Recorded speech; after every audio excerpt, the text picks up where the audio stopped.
Let me start off our video with just a quick update on what Roosevelt is going to be doing in the month of June. What we hope to do in the month of June is gather in person for what we're calling communion services. And I'll give more details on what that will be like next week via email and also through the video.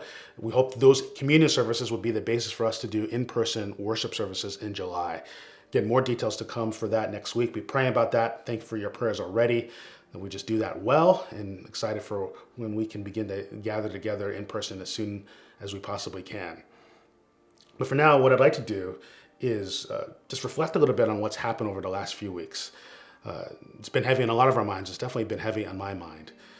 I'm talking about the shooting of Ahmaud Arbery, the shooting of Breonna Taylor.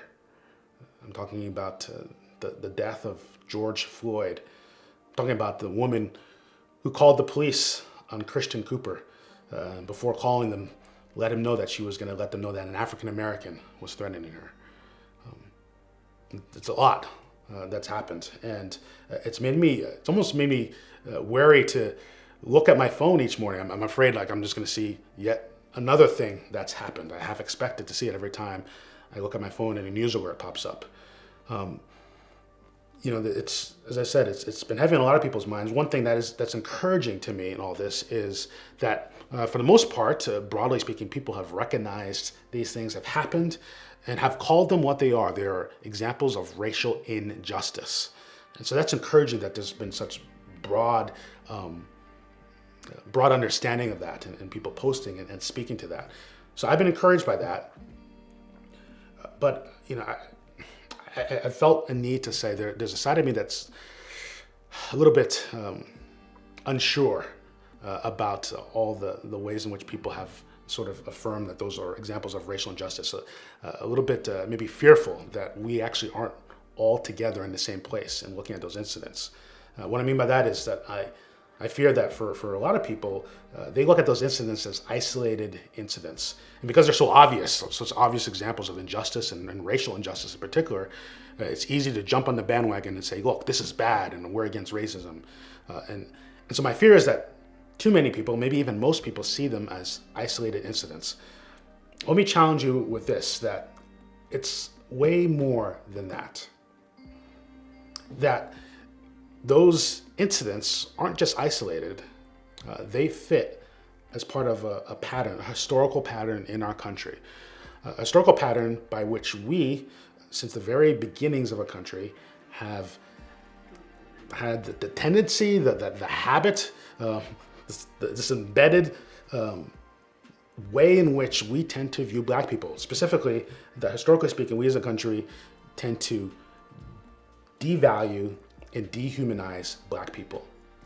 Let me explain what I mean by all that. By Black people, I mean that we, historically as a country, have designated a group of people as Black people, designated them based on the color of their skin and their family origin. And that this group of people, Black people, we have, historically speaking, had a tendency to devalue and dehumanize. That we see Black people as deficient, as naturally deficient, as naturally prone to weaknesses of intellect, naturally have a tendency to fail to accomplish anything without the help of other people, particularly white people, that we're naturally almost subhuman. And because of that, that almost like Black people, to use a biblical term, are almost more sinful than any other group of people in America. That's historically sort of what's happened, and because of that, that's led to ways in which we ways in which we have bias and prejudice against Black people, and in even worse cases, it's led to violence against Black people. So we've dehumanized and devalued Black people, and let me just say the we part of this is that historically speaking, what's happened is that that's become almost the accepted way in which we view Black people in this country, all of us. It started with those who first came to this country, the founders of this country, white males, who created this category called white people, and by which they used that category then to put this other category that we've called Black people under them and to subjugate them and oppress them. But the reason I say we is that I would argue today, it's better for us to recognize that all of us, not just white people, but But black people, brown people, all of us sort of have a tendency to look down on black people. Even black people tend to look down, have a tendency, or at least a temptation, to look down on black people because of the overall history of our country. That we see certain minority groups, in particular black people, but we can add brown people now as well, again, as subhuman. We have a tendency to lean in ways that lead to racist acts happening against them, racist thinking and racist acts. And what I want to argue is that this has been part of our country for the majority of the history of our country, so much so that it's the sin. The Bible has this way of describing sin in Hebrews 13. Sin that so easily entangles. It's the sin that most easily entangles our particular country. That the sin of racism, it's like the alcohol to the recovering alcoholic. It's the recovering alcoholic. We want them to recover and have patterns by which they aren't falling back into alcoholism. However, it's not as if the temptation to lean into alcoholism, to fall back into alcoholism, goes away. They always have to be on guard against it. And I would argue racism is one of those things. We have seasons of time where it seems like, yes, we've recovered, but I think it's been so much a part of the history of our country that it's always there. And I would argue what we're seeing now is an example of how it's again resurfacing. And so here's my concern. All that I just said right now, I wonder if the majority of the people who are thinking and talking about this right now would not just disagree, would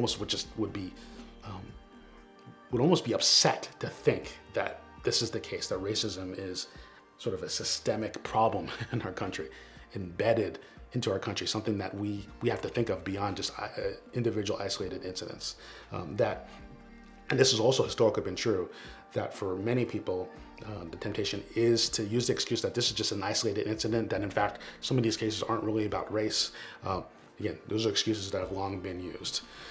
So I admit, I struggle with this, the feeling that maybe that's where a lot of people actually are at on this, which makes it hard for us to move forward. So here's the challenge I want to give for all of you who are watching. For those of you who are in the group of people who are solidly believing that these incidents that have happened over the last couple of weeks are just individual isolated incidents of injustice, perhaps racial injustice, but they're just individual incidents, and so we as a country have evolved to recognize that and deal with it.